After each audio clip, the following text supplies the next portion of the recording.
epístola de 1 João, capítulo 2,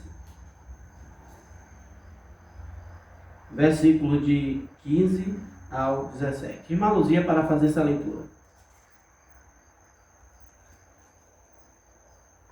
1 João, capítulo 2, todos acharam? Amém. Versículo de 15 a 17. Lemos. Não ameis o mundo, nem as coisas que há no mundo. Se alguém amar o mundo, o amor do Pai não está nele. Porque tudo que há no mundo, a concupiscência da carne, a concupiscência dos olhos e a soberba da vida, não procede do Pai, mas procede do mundo. Ora, o mundo passa, bem como a sua concupiscência. Aquele, porém, que faz a vontade de Deus permanece eternamente. Amém. Amém. Agora vamos fazer todos juntos a leitura? Eu creio que é quase a mesma tradução, né? Não ameis o mundo, nem as coisas que há no mundo. Se alguém amar o mundo, o amor do Pai não está nele. Porque tudo que há no mundo, a concupiscência da carne, a concupiscência dos olhos, a soberba da vida, não procede do Pai, mas procede do mundo. Ora, o mundo passa, bem como a sua concupiscência. Aquele, porém, que faz a vontade de Deus, permanece eternamente. Amém. A irmã Cláudia já orou pela exposição da palavra. Nós, irmãos, com o tema hoje, por que não devemos amar o mundo? Por que não devemos amar o mundo? Irmãos, uma epístola, os irmãos sabem que é uma carta. É uma carta. Essa epístola de João está profundamente, olhando no contexto histórico dessa epístola, ela está profundamente ligada ao combate às heresias daquele tempo primitivo, que essas heresias dividiam a igreja. E essas heresias, esses grupos heréticos, eles se destacaram no segundo século. A epístola foi escrita por volta dos anos 80 aos anos 90 depois de Cristo. Provavelmente na região de Éfeso, de onde João escreve o seu evangelho e escreve primeira epístola, segunda e terceira epístola de João. A sua outra obra, que é o Apocalipse, que é a Revelação, ele escreve na ilha de Patmos. Porém, essas epístolas e também o seu evangelho é escrito muito provavelmente em Éfeso, da qual a igreja que ele pastoreava em Éfeso. E essa epístola foi evidentemente escrita pelo apóstolo João. Nesta época, as comunidades cristãs enfrentavam uma crise interna de identidade e também de doutrina. Estava enfrentando esta crise. Identidade e doutrina. Com o surgimento naquele tempo do gnosticismo primitivo, surgiu a ideia de negação da encarnação real do Senhor Jesus Cristo. Além disso, um grupo de dissidentes chamados de anticristo por João, havia se separado finalmente das igrejas locais. Esse grupo era chamado de anticristo por João. Eles espalhavam, irmãos, a hostilidade e o relativismo moral, como também é espalhado hoje. O que é relativismo, irmãos? É a crença de que não há verdades absolutas. Não há verdades absolutas. A exemplo da encarnação do Senhor Jesus Cristo. O gnosticismo, a qual nesse contexto João escreve esta carta, eles diziam e ensinavam que Jesus, ele parecia, vem da palavra docentista, ele parecia, mas ele não era, porque eles negavam efetivamente a matéria. Para o gnosticismo, já ensinei isso para os irmãos, a matéria é essencialmente má, e o espírito é essencialmente bom. Logo, se a matéria é má, Jesus não foi carne e osso, ele parecia. Irmãos, estas hostilidades, esse relativismo de não considerar as verdades absolutas, que Jesus veio em carne e sangue, colocavam em foco a negação da crucificação de Cristo, de que Cristo ele não poderia, como ele não é carne, ele não poderia ter feito sacrifício por nós, derramar o sangue na nossa redenção. E isso, irmãos, trouxe grandes instabilidades no meio da igreja primitiva. Eles espalhavam essa hostilidade moral. E o grande objetivo dessa epístola, o grande objetivo de João, foi trazer segurança da salvação aos crentes que permaneciam fiéis, ciente de que saiu um grupo da igreja que ele os declarou como anticristo. E esses fiéis que ficaram na igreja precisavam ser cuidados por João. Precisavam terem certeza, terem a segurança da salvação, os crentes que ficaram, estabelecendo o amor prático e a obediência como os verdadeiros testes de comunhão com Deus. Verdadeiros testes de comunhão com Deus. Isso foi estabelecido para os crentes que restaram, para os crentes da igreja primitiva. Eles foram testados. E João impôs provas para estabelecer o verdadeiro cristianismo, o verdadeiro cristão. Então esse é o objetivo, fundamentar, estabelecer o amor prático, obediência, como os verdadeiros, o amor e a obediência como os verdadeiros testes de comunhão com Deus.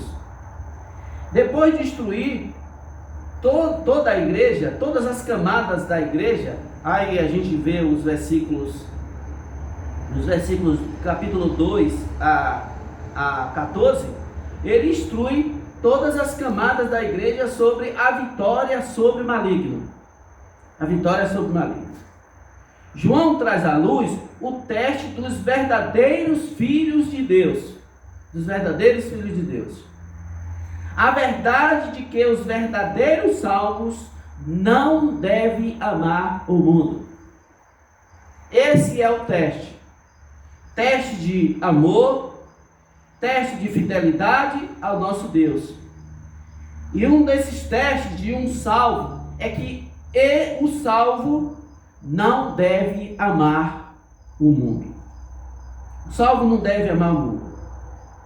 E diante disso, irmãos, João, nos primeiros versículos que nós lemos, ele vai trazer uma grande verdade.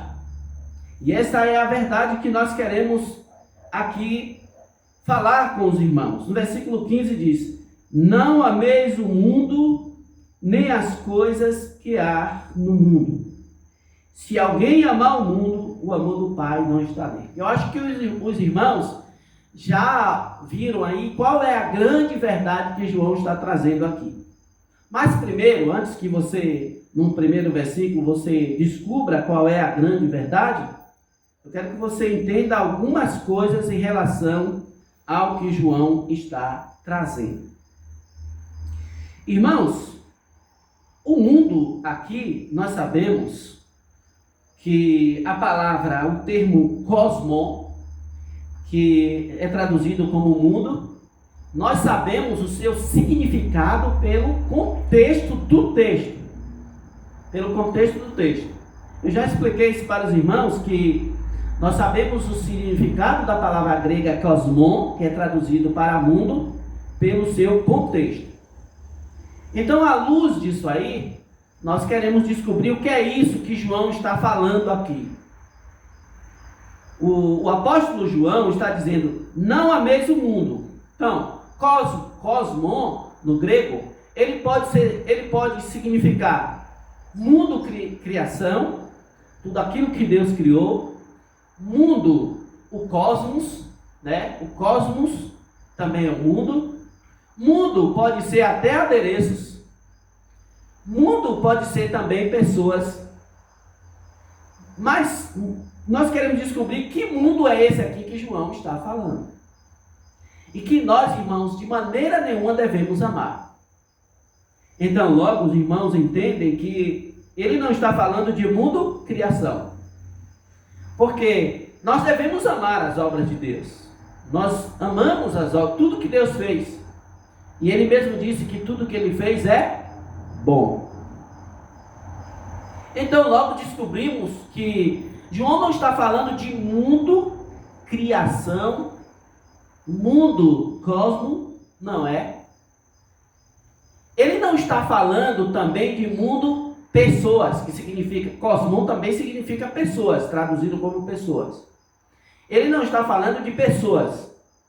E que mundo então é esse que João está dizendo que nós não devemos amar? Que é tão perigoso o crente amar o mundo. Irmãos, quando João diz, não ameis o mundo, e nem as coisas que há no mundo, ele está falando de um sistema que há no mundo. O cosmon também, do grego, esse termo grego, significa também sistema do mundo. E esse sistema é operacional pelo diabo. É esse mundo que João está trazendo aqui, à luz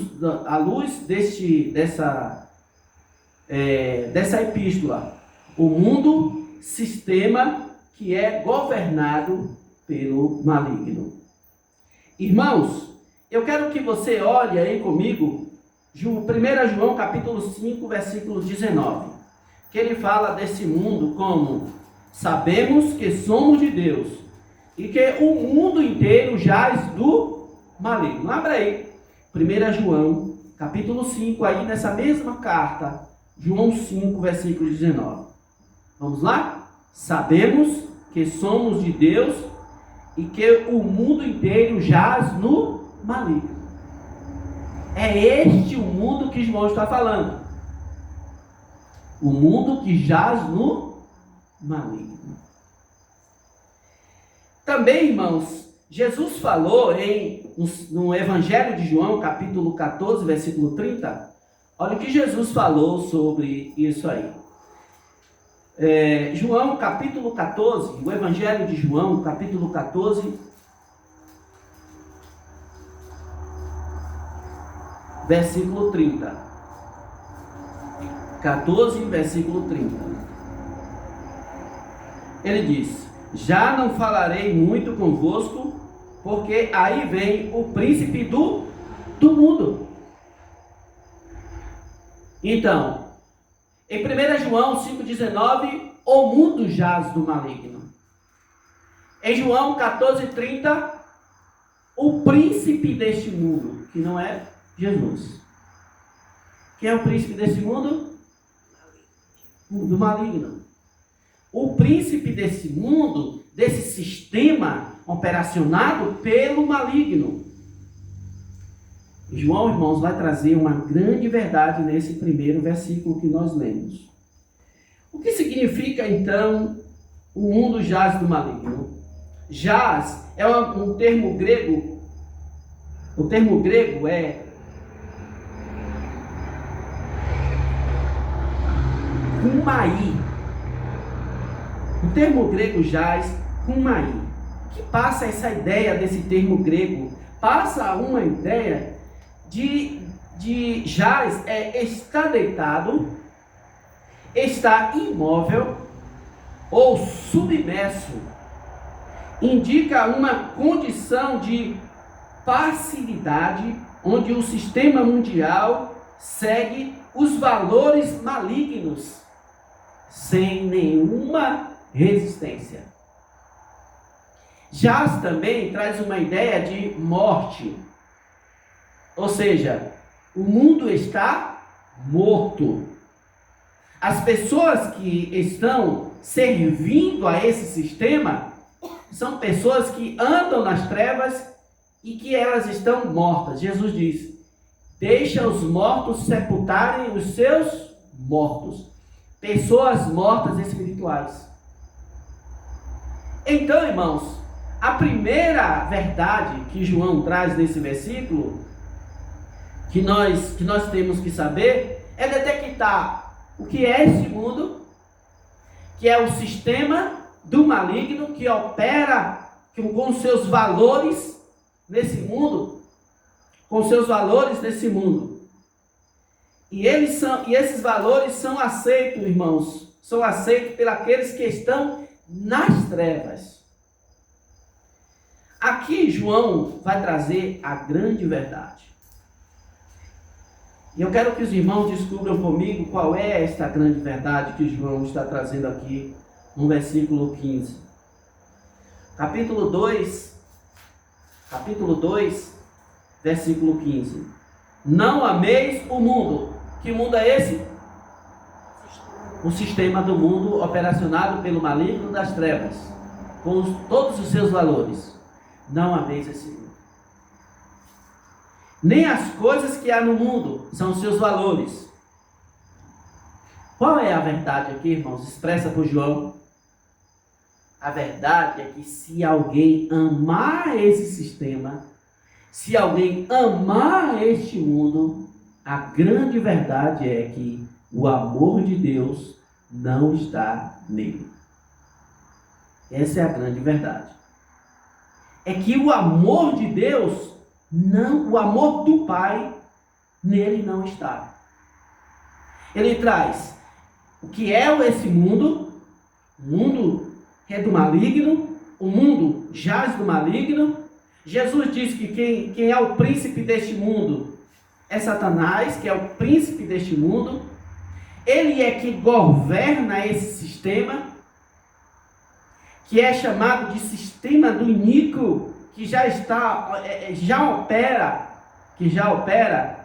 As coisas são os seus valores, e a verdade é, se alguém ama esse mundo, ele não tem o amor de Deus.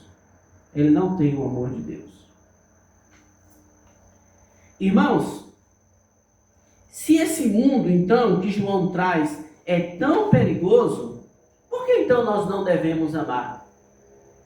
E João, irmãos, diante disto, ele vai trazer aqui uma tríade deste mundo e por que nós não devemos amá-lo. Essa é a tríade que João quer trazer, que João traz deste mundo e que nós de maneira nenhuma devemos amá-lo. Primeiro, irmãos, João traz aí a indicação de um mandamento. Lembre-se que aqui, irmãos, está no imperativo, não. É um mandamento. Não ameis. É um mandamento. Não devemos amar. Está no imperativo, não. No negativo, não. Não devemos amar. Então, o teste que João quer trazer aqui é que os verdadeiros cristãos, eles não amam este mundo que nós acabamos de explicar. Este mundo operacionado pelas trevas. ele não ama. Por que nós não devemos amar? A tríade que João traz é de que há 3 partes neste mundo que nós de maneira nenhuma devemos amar. Primeiro, a concupiscência da carne. A concupiscência da carne. No versículo a seguir, versículo 16, ele diz: porque tudo que há no mundo, a concupiscência da carne. A primeira parte dessa tríade é a concupiscência da carne, que João traz aqui. Não devemos de maneira nenhuma amar a concupiscência, porque o mundo, irmãos, existe no mundo 3 partes terríveis que afetam e que drenam a vida cristã. E por que nós não devemos amar? Porque tudo que há no mundo, a concupiscência da carne. Primeiro, que nós não devemos amar a concupiscência da carne. Dessas tríades, a concupiscência da carne, irmãos, a concupiscência refere-se aos desejos intensos, aos desejos intensos, o descontrole que está, irmãos, contido na natureza humana, que busca somente a satisfação pessoal acima da vontade de Deus. A concupiscência da carne é o desejo de satisfação pessoal de tudo que está acima da vontade de Deus. Tudo que está acima da vontade de Deus. E Paulo declara, irmãos, que essas concupiscências da carne, ele os chama de obras da carne. Para isso eu quero convidá-los para abrir em Gálatas capítulo 5, versículo de 19 a 21. Paulo cita aqui, capítulo 5 de Gálatas, como obras da carne. Como obras da carne. Capítulo 5, de 19 a 21. Que diz: ora, as obras da carne são conhecidas, e são prostituição, impureza, lascívia, idolatria, feitiçarias, inimizades, porfias, ciúmes, iras, dissensões, facções, invejas, bebedices, glutonarias e coisas semelhantes a estas, a respeito das quais eu vos declaro, como já outrora vos preveni, que não herdarão o reino de Deus os que tais coisas praticam. Essas são obras da carne, que Paulo cita como obras da carne, que são as concupiscências da carne. Há um desejo desenfreado de satisfação pessoal acima da vontade de Deus. O interessante, irmãos, que tem um desses pecados da carne aqui chamado glutonaria. Eu não quero aqui falar sobre todos eles, não. Eu só quero enfatizar isso aqui. É porque eu já cometi esse erro. Eu lembro, irmãos, mas talvez pela necessidade, mas eu não sabia que era pecado. Eu lembro que a gente comia na casa dos outros, né? Eu quero trazer um contexto lá no interior, né? Na roça, que a gente comia na casa dos vizinhos, e já vinha com a barriga cheia, e a nossa mãe perguntava: vocês já comeram? A gente dizia que não tinha comido, para comer de novo. E eu comia tanto que eu ficava, ficava arrotando mal. Você sabe o que é isso? É que enchemos tanto a barriga que nos fazemos mal. Isso é pecado. Devemos, irmãos, em tudo ter a medida que agrade a Deus. A Bíblia diz: achaste mel? Come o que te basta. O mel não é bom? Mas come somente o que te basta. A Bíblia também diz, em Provérbios, se você é um glutão, a expressão é bem gigantesca. Quando você estiver sentado à mesa, se você é um glutão, ele tem uma expressão de alguma coisa assim de garganta, para forçar você a não comer. A você a não comer exageradamente. Não sabia que isso era um pecado que desagradava a Deus, que é chamado de concupiscência da carne. É uma situação, irmãos, desesperada de satisfação da carne, que Paulo os cita como obras da carne. A grande questão é como vencer. Como vencer esses pecados da concupiscência da carne? A Bíblia, irmãos, nos deixa à luz de que nós devemos vencer a concupiscência da carne, que Paulo os cita como obras da carne, em Gálatas 5, a partir do versículo 19. Veja bem, como você pode vencer estes pecados da concupiscência?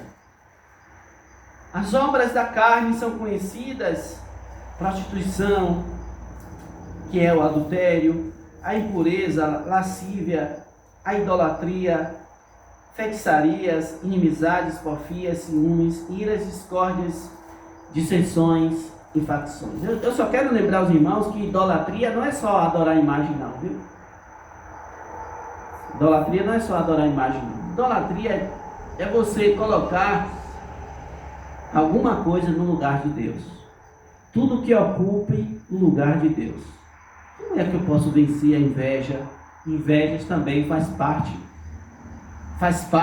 dessas obras da carne. Bebedices, glotonarias e coisas semelhantes a estas que Paulo diz, a respeito das quais eu vos declaro que, como já vos outrora vos preveni, que não herdarão o reino de Deus os que tais coisas praticam. Irmãos, só há um jeito de vencer. Gálatas 5, versículo 16, nos dá esse antídoto. Gálatas 5, versículo 16, nos dá o antídoto. Digo-vos, porém, andai no Espírito e jamais satisfareis a concupiscência da carne. Aqui está a resposta. João diz que nós não devemos amar este mundo. E a tríade, a primeira parte da tríade é a concupiscência da carne. Então, Paulo registra as obras da carne, mas também a Bíblia dá o remédio para nós vencermos. Como nós vencermos a concupiscência da carne? Andai no Espírito e jamais satisfareis a concupiscência da carne. Andar no Espírito, irmãos.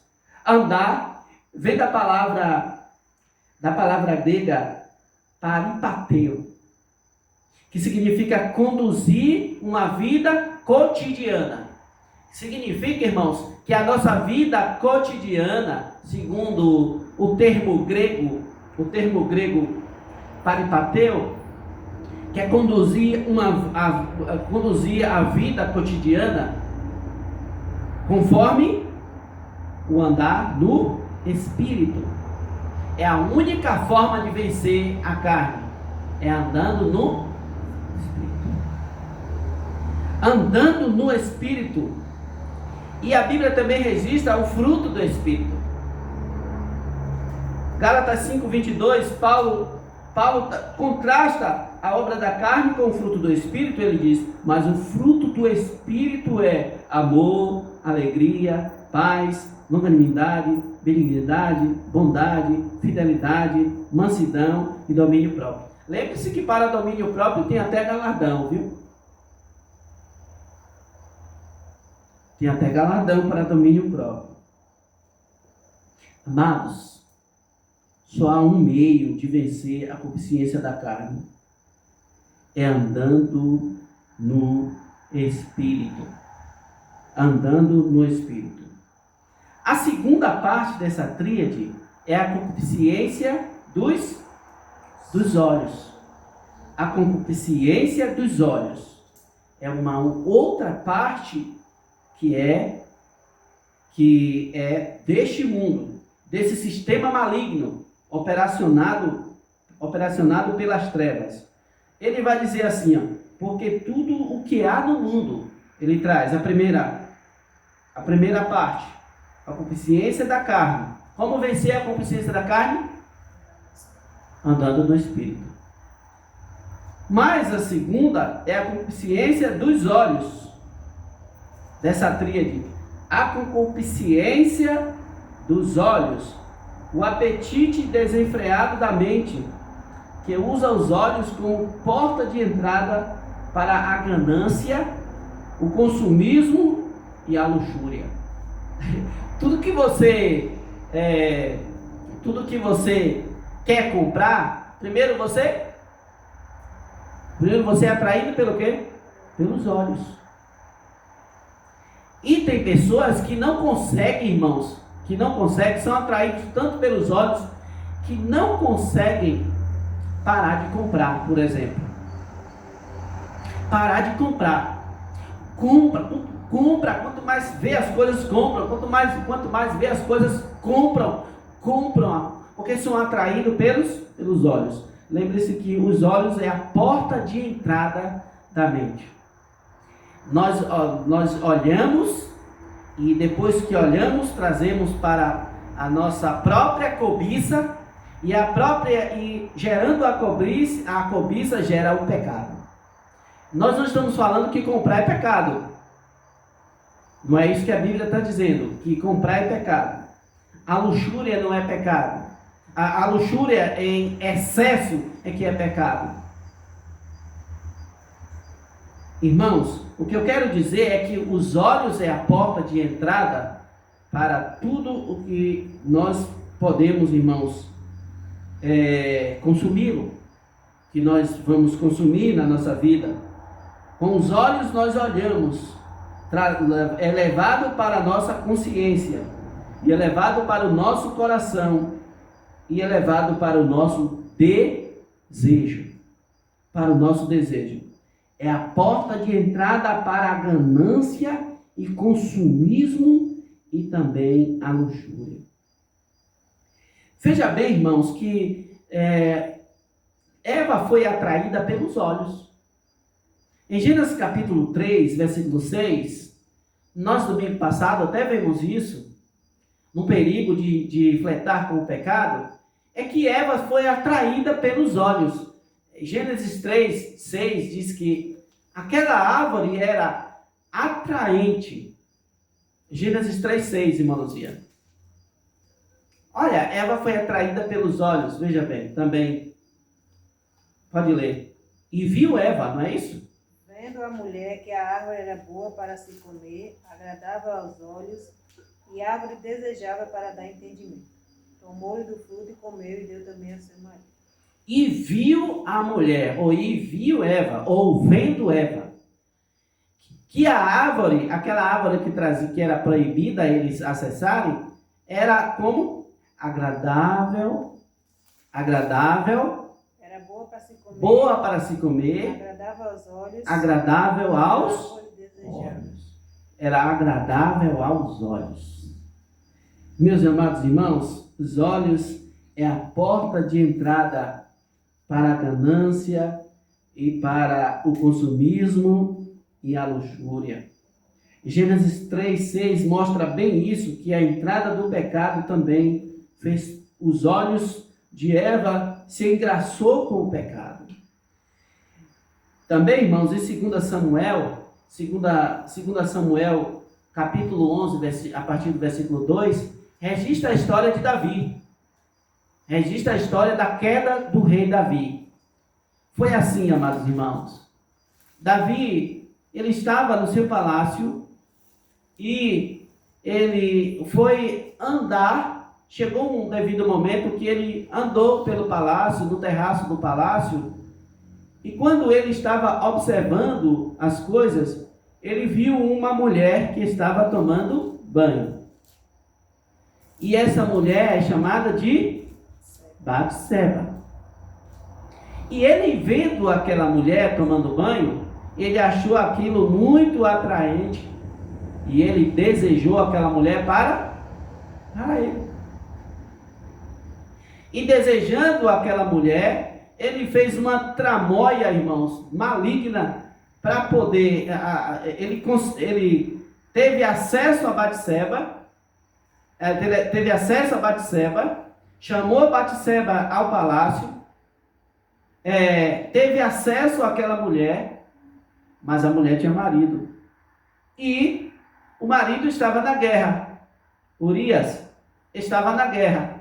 Quando Urias volta da guerra, ele inventa uma tramóia. Primeiro ele dá vinho a Urias, para Urias ficar bêbado, e indo para a casa dele, ele encontrasse com a sua mulher e ele criasse o filho dele, do rei lá. E o rei passasse desapercebido daquilo que ele fez. Não, o filho é dele, ele teve acesso à esposa dele lá, o filho é dele. E ele ia criar o filho de Davi como se fosse dele. Ninguém viu isso, mas Deus viu. Deus viu. Ninguém humano viu, mas Deus viu. Portanto, meus amados irmãos, Davi, não conseguindo isso, pela fidelidade de Urias, Urias não desceu, né? Deus é que faz todas as coisas. Deus não permitiu que Urias descesse a casa. Ele diz: eu não sou digno. Quem sou eu? Enquanto os meus irmãos estão em guerra e eu vou à minha casa? Não, e ficou no palácio. E ele tentou várias vezes: vá para casa, homem. E Urias não foi. Ele pegou e escreveu uma carta para o comandante, para colocar Urias na frente da guerra. E é Urias que leva a própria carta da morte. E nessa carta, Urias era tão fiel que Urias nem leu a carta. Nem abriu a carta no caminho, não sabendo que estava levando a sua carta de morte.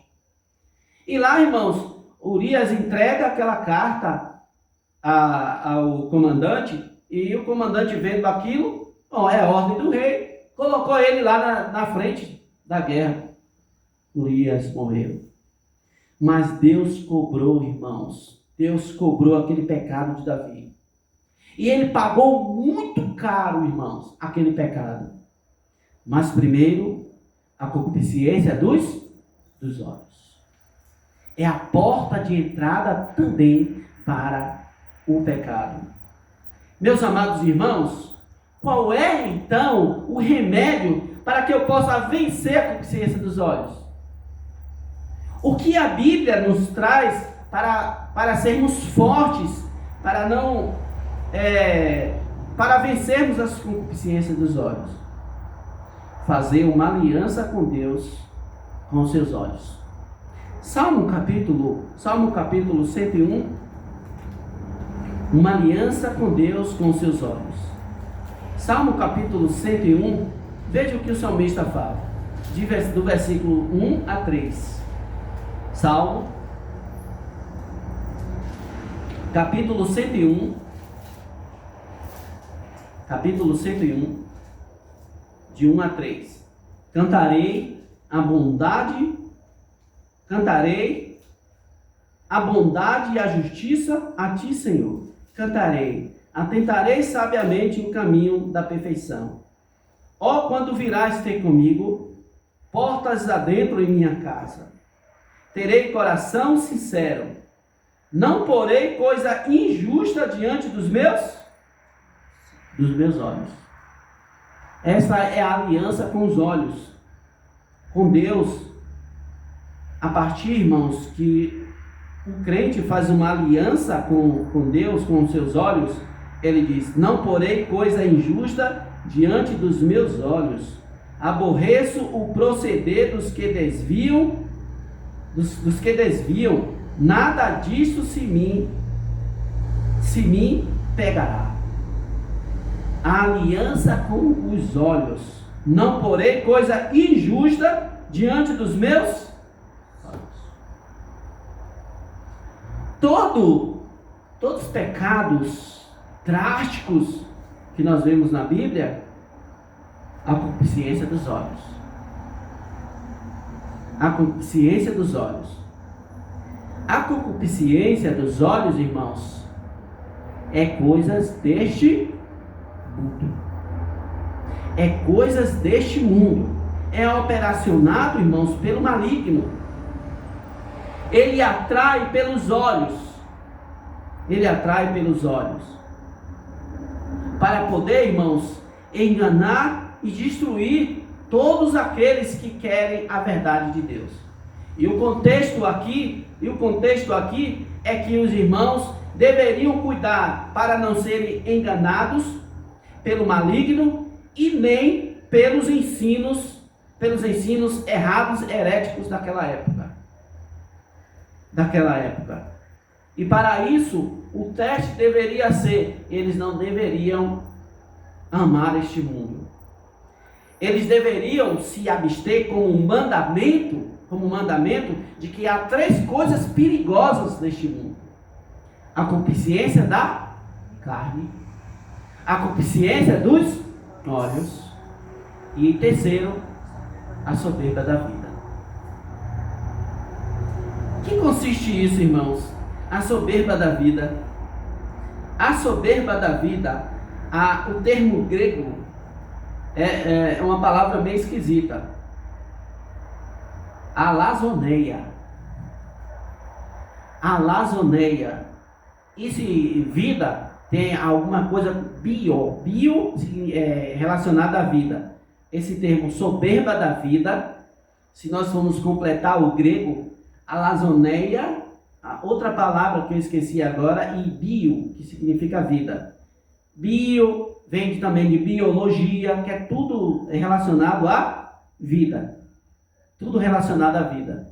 Mas alazoneia, que é um negócio, um termo bem estranho, não é? Alazoneia, que é soberba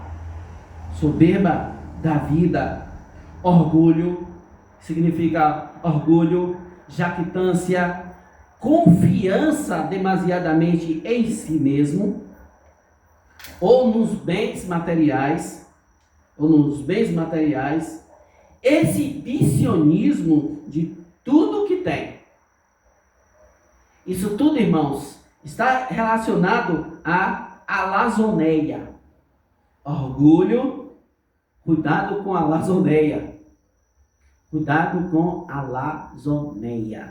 Meus amados irmãos, cuidado com a soberba da vida. A soberba da vida consiste em confiar demasiadamente em si mesmo. Significa confiar também nos seus próprios bens materiais. A Bíblia diz que as riquezas fará para si asas. Aqueles que confiam nas riquezas estão construindo a sua vida em um terreno de areia. Meus amados irmãos. Quando as riquezas se acabam, irmãos, aonde é que está aquela confiança? O exibicionismo do que se tem. Aí a gente vê as pessoas do mundo aí, esse sistema operacional para atrair pessoas, eles fazem, sabe o que é que eles fazem? Eles exibem aquilo que eles têm. Como é que atrai pessoas para jogar? Esses jogos que hoje tem aí, que estão acabando com pessoas, o que é que eles fazem? Eles exibem aquilo que eles têm.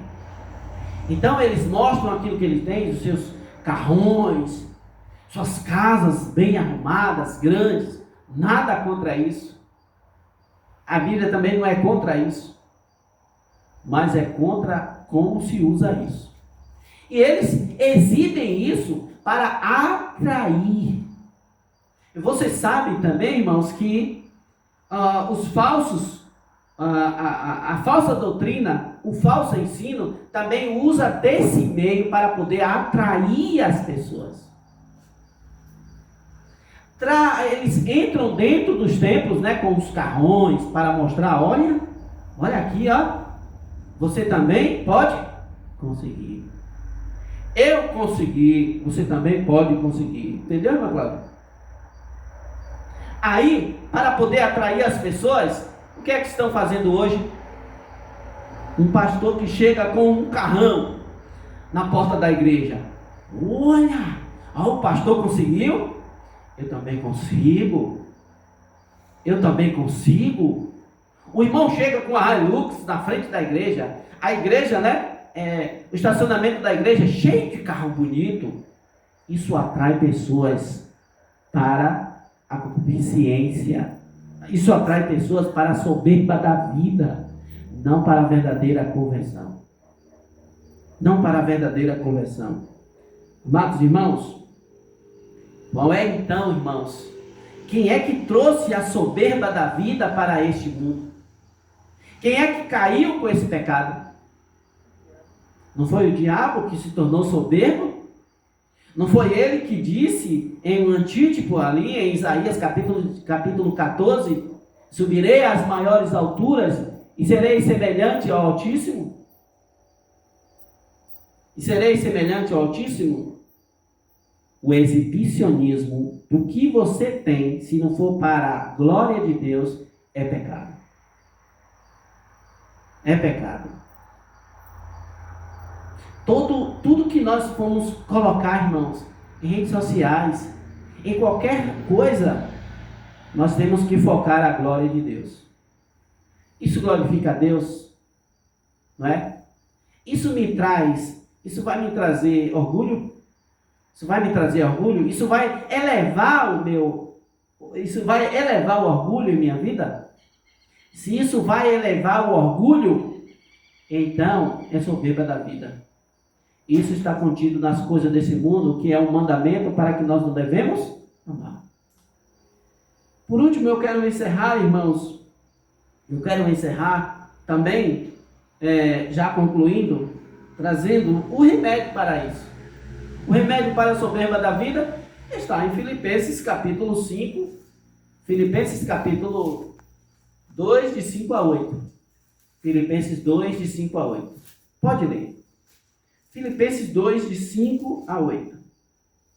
De sorte que haja em vós o mesmo sentimento que houve também em Cristo Jesus, que sendo em forma de Deus, não teve por usurpação ser igual a Deus, mas aniquilou-se a si mesmo, tomando a forma de servo, fazendo-se semelhante aos homens. Qual é o antídoto para a soberba da vida? Olhar para aquele que mostrou em tudo humildade.